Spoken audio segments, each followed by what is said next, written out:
कामचोर देवरानी। एक बार की बात है, सुषमा अपने पूरे परिवार के साथ खुशी खुशी मोहन नगर में रहती थी। उसकी 2 बहुएं थी, पल्लवी और शिवानी। एक दिन दोनों बहुएं रसोई में काम कर रही होती है कि तभी उनकी सास सुषमा उन्हें बुलाती है। अरे बहू, जरा इधर तो आना। शिवानी, जरा जाकर देखना सासू माँ क्या कह रही हैं। दीदी आप ही देख लो ना जाकर, आपको भी तो सुनाई दे रहा है। अरे मैं आटा गूंद रही हूँ ना, तुम चली जाओ। हाँ तो मैं भी तो सब्जी काट रही हूँ ना दीदी। अरे बहू जल्दी आओ।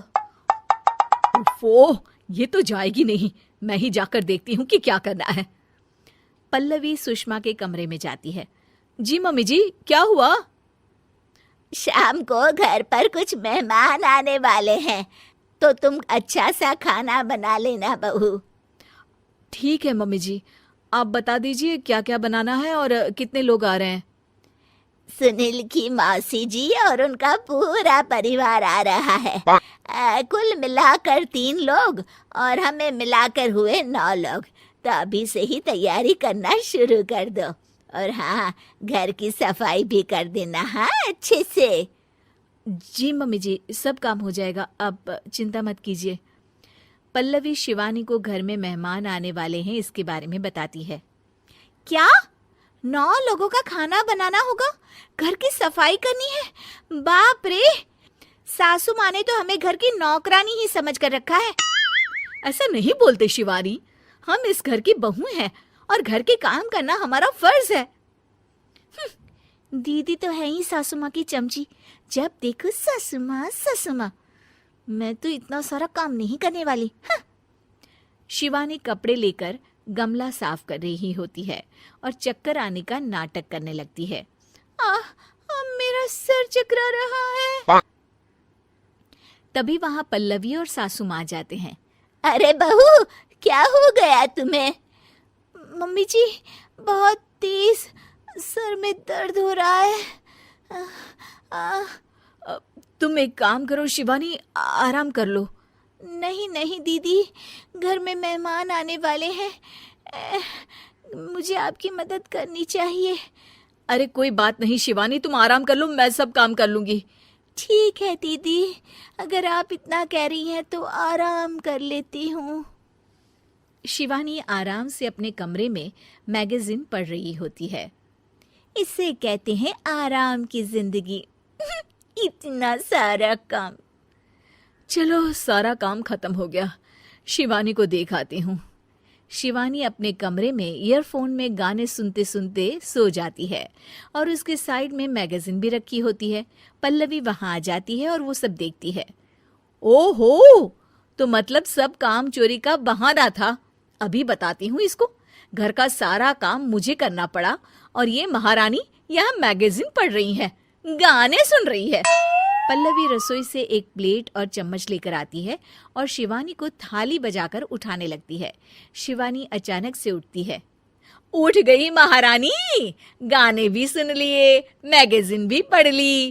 तुम तो बहुत बड़ी झूठी निकली शिवानी। तुमने सर दर्द का बहाना बनाया ताकि काम करने से बच सको। हाँ बनाया बहाना, तो क्या करती, इतने सारे काम करती। मुझे कोई शौक नहीं है चापलूसी का। क्या चापलूसी?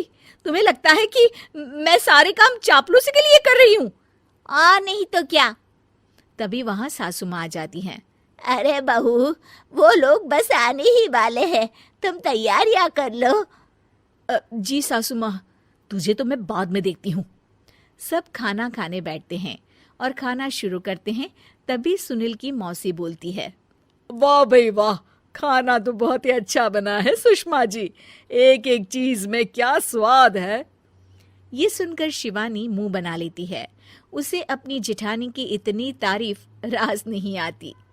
आपकी बहुएं तो बहुत ही अच्छा खाना बनाती हैं। हाँ बनाती तो दोनों ही अच्छा है, पर आज ना ये सारा खाना बड़ी बहू ने बनाया है। छोटी बहू की तबीयत ठीक नहीं थी, सो इसलिए। मानना पड़ेगा सुषमा जी, आपकी बड़ी बहू तो बहुत ही गुणवान है। पल्लवी की तारीफ सुनकर शिवानी को जलन होती है। पल्लवी ये सुनकर खुश हो जाती है और शिवानी की तरफ देखकर उसे चिढ़ाती है। कुछ देर बाद मेहमानों के जाने का वक्त हो जाता है। मौसी जी सबके लिए उपहार लाई होती है। वो सबको शगुन के पैसे देती हैं और अंत में पल्लवी के पास आती है। तुम्हारे लिए शगुन का लिफाफा तो है ही, पर बहू तुम्हें एक और उपहार भी मिलेगा इतना अच्छा खाना बनाने के लिए। मौसी अपने सोने के कंगन निकालकर पल्लवी को पहना देती है। ये लो, ये मेरे मनपसंद कंगन है, अब से ये तुम्हारे हुए। धन्यवाद मौसी जी। ये देखकर शिवानी तो पूरी तरह से जल जाती है और गुस्से से रसोई में चली जाती है। तभी वहां पल्लवी आ जाती है और उसे अपने कंगन दिखाने लगती है। देवरानी जी, अब आपका सर दर्द ठीक तो है ना? मुझे लगता है कि अब सर दर्द शुरू हो गया होगा आपका।